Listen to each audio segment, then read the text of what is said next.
எல்லாருக்கும் வணக்கம். திருமணம் பேசுகிறேன். இன்றைக்கி நம்ம என்ன பார்க்க போகிறோம்னா, தீபாவளி வந்து நெருங்கி வந்துட்டுருக்கு.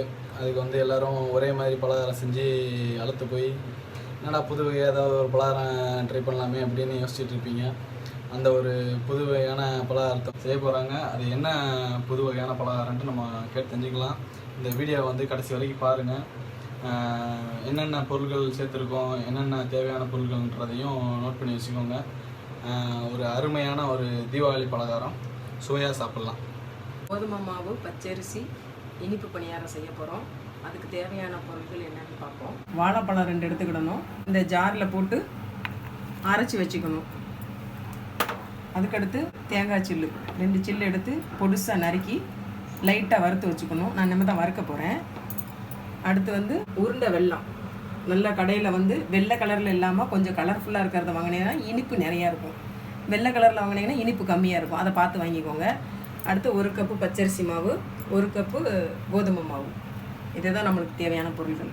கூட இதெல்லாம் ஜீரணம் ஆகிறதுக்காக கொஞ்சம் போல் சுக்கு சேர்க்க போகிறேன். நான் நல்லா கூழாகிடணும். கட்டி கட்டி இல்லாமல் கூழாகினதுக்கப்புறம் பார்த்து எடுத்துக்கோங்க. அதில் ஒரு சின்ன டம்ளர், 1 டம்ளருக்கு தண்ணி விட்டுருக்கேன். அதில் நம்ம பொடிச்சு வச்ச வெல்லத்தை, உருண்டை வெல்லத்தை போட்டு நல்லா கரையிற வரைக்கும் கிளறி விட்டுக்கலாம். அது பதம்லாம் இல்லை, கம்பி பதம் வர வரைக்கும்லாம் கிடையாது. நார்மலாகவே கொஞ்சம் கொதித்து வரவுடனே எடுத்து ஆற வச்சு அதில் போட்டு மிக்ஸ் பண்ணிக்கலாம்.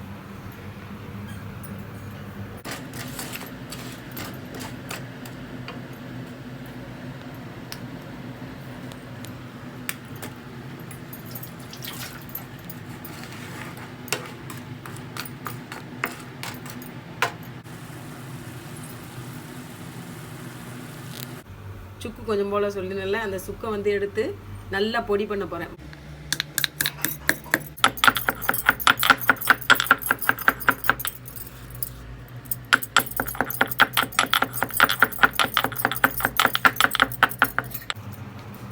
கொஞ்சோல அதில் ஏலக்காய் முதல்ல சேர்த்துக்கிறேன். நல்லா பவுடர் பண்ண ஏலக்காய். ஆமாம், பவுடர் பண்ணி வச்ச ஏலக்காவை கொஞ்சம் போல் சேர்த்துக்கிறேன், 1 பிஞ்சு. அடுத்தாப்புல சுக்கு தட்டி இருக்கோம்ல, ஆமாம், அந்த தேவையான அளவு போட்டுக்கலாமா? இல்லை, நம்ம தேவையான அளவு தான் 1 பீஸ் எடுத்துருக்கோம், அது போட்டுருவோம். அடுத்து நம்ம அரைச்சி வச்ச வாழைப்பழத்தை இதில் போட்டு மிக்ஸ் பண்ணணும். அதாவது இது நாட்டு வாழைப்பழம் தான் ரொம்ப உடம்புக்கு நல்லதுன்னு கேள்விப்பட்டேன். அதனால் அதான் போடணும். வேறு மஞ்சப்பழம் அதெல்லாம் போடக்கூடாது. அடுத்து நம்ம பாவு காய்ச்சி வச்சுருக்கோம்ல, வெள்ளைப்பாவு, அதை நல்லா வடிகட்டிக்கணும். ஏன்னா அதில் நிறைய கப்பி கல்லெல்லாம் இருக்கும். இந்த நைஸான வடிகட்டினா இன்னும் தூசி எதுவும் இருந்தாலும் நல்லா ஃபில்டர் ஆயிரும். அதனால் 2வது தடவை ஒரு தடவை வடிகட்டுறேன்.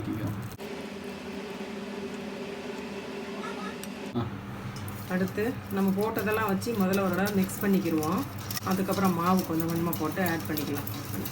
வறுக்காமல் போட்டோம்னா கொஞ்சம் ஒரு சிலர் நெஞ்சிலே புளிக்குன்னு சொல்லுவாங்க. லைட்டாக வறுத்து போட்டோம்னா ஒன்றும் செய்யாது.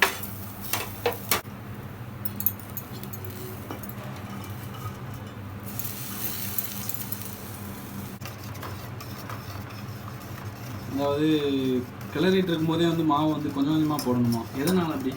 அது கொஞ்சம் கட்டி விழுகாமல் இருக்கும்ல, அதனால. மாவு கட்டி விழுகாமல் இருக்கிறது. ஆமாம், கட்டி விழுகாமல் போட கிண்டிகிட்டே இருந்தோன்னா கட்டி விழுகாது. சும்மா மிக்ஸ் பண்ணுறதுக்கு தான். ஒரு 1/2 மணி நேரம் ஊற வைக்கணும் இதை. இப்போ போட்டது கோதுமை மாவா? ஆமாம், இது பச்சரிசி மாவு. பச்சரிசி மாவு. இந்த பச்சரிசி மாவு போடுறதுனால என்ன ஒரு பயன் தெரிஞ்சுக்கலாம்? அதாவது பச்சரிசி மாவு போடுறதுனால நொறுநொறுப்பு கிடைக்கும், எண்ணெய் இழுக்காது ஜாஸ்தியாக. இது நெய் ஊற்றணுன்னாலும் ஊற்றிக்கலாம். பணியாரத்தை கல்லில் வச்சு, இல்லை நார்மலாக எண்ணெய் கடலெண்ணெய் ஊற்றி கூட ஊற்றிக்கலாம். நான் கடலெண்ணெய் ஊற்றி தான் செய்ய போகிறேன். நெய் ஊற்றி செஞ்சோன்னா இன்னும் ரொம்ப டேஸ்ட்டாக இருக்கும். அப்படி செய்கிறவங்க நல்லா செஞ்சுக்கலாம். இப்போ ரொம்ப கட்டியாக இருக்குது, தேவையான திருப்பி நம்ம வேணுன்ற தண்ணி ஊற்றிக்கலாமா?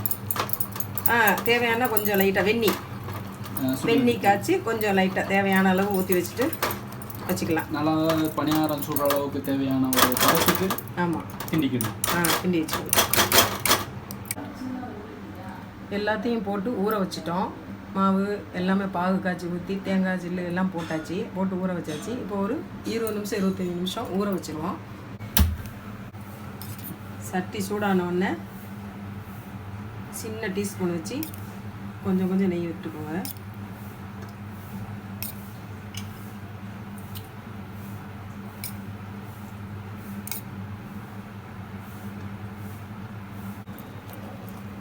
நல்லா கலக்கிக்கணும் மாவை எடுத்து.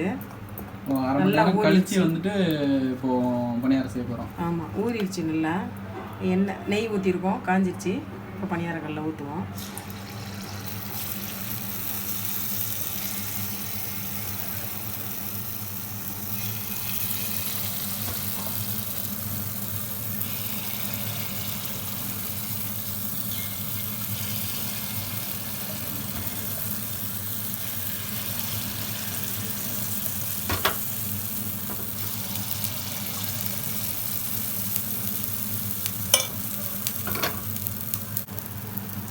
இப்போ ஒரு சைடு நல்லா, ஆமாம், ஒரு சைடு நல்லா வெந்திருக்கும்.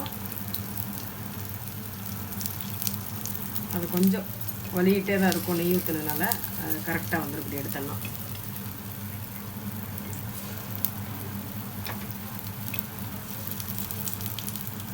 அந்த தேங்காய், ஏலக்காய், சுக்கு, அப்புறம் அந்த வெல்லம், இந்த வாசனையை வந்து நெய்யும் கலந்து ஒரு இதே சாப்பிடணுன்ட்டு ஒரு ஆவலை தூண்டுது.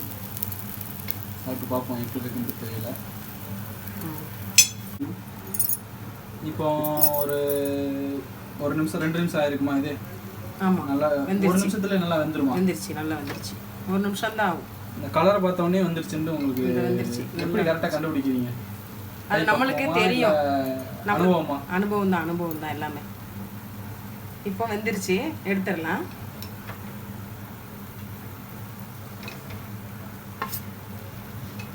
எப்படி இருக்கு உங்களுக்கு பார்க்குறதுக்கு? அதாவது தீபாவளி பலகாரத்தை இன்றைக்கே சாப்பிட போகிறன்ற ஒரு ஆவல் வந்து கூட்டிகிட்டே இருக்குது.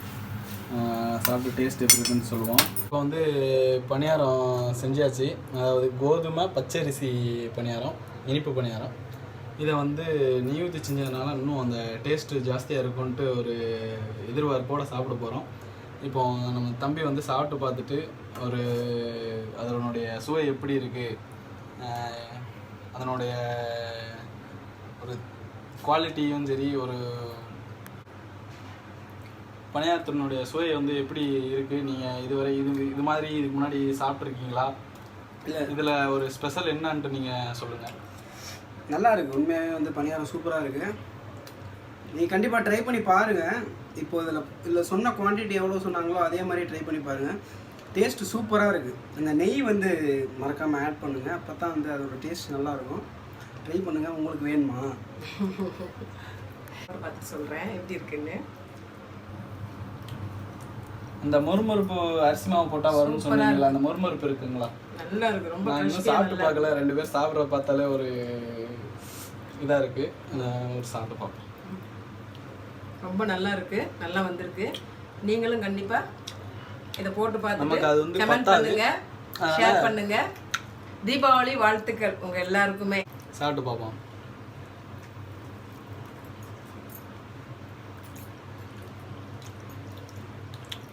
சாப்பிட்டா இருக்கு, நல்ல மொறுமொறுன்னு இருக்கு.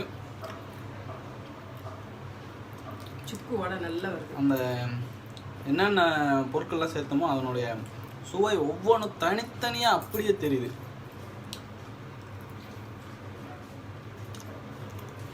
கண்ணை மூடிட்டு சாப்பிட்டோன்னா தீபாவளிக்கு மறுபடியும் சுடுவாங்களோன்ற ஒரு எதிர்பார்ப்பு மறுபடியும் வர ஆரம்பிச்சிச்சு. உங்கள் வீட்லையும் எல்லோரும் செஞ்சு பாருங்கள் தீபாவளி சிறப்பு பலகாரத்தை. தீபாவளியை நல்ல முறையில் கொண்டாடுங்க. அடுத்து இன்னொரு பலகாரத்தோடைய சந்திப்போம். நம்ம வீடியோ பிடிச்சிருந்ததுன்னா லைக் பண்ணுங்கள், கீழே உங்களுடைய கருத்துக்களை கமெண்ட்டில் சொல்லுங்களா. நம்ம மறக்காமல் நம்ம சேனலுக்கு சப்ஸ்கிரைப் பண்ணுங்கள். மெசேஜ் சொல்லிக்கிறேன், எண்ணெய் சட்டி வைக்கும்போது பார்த்து பதனமாக வேலை பாருங்கள், கேர்ஃபுல்லாக இருங்க. அதுதான் என்னுடைய இது.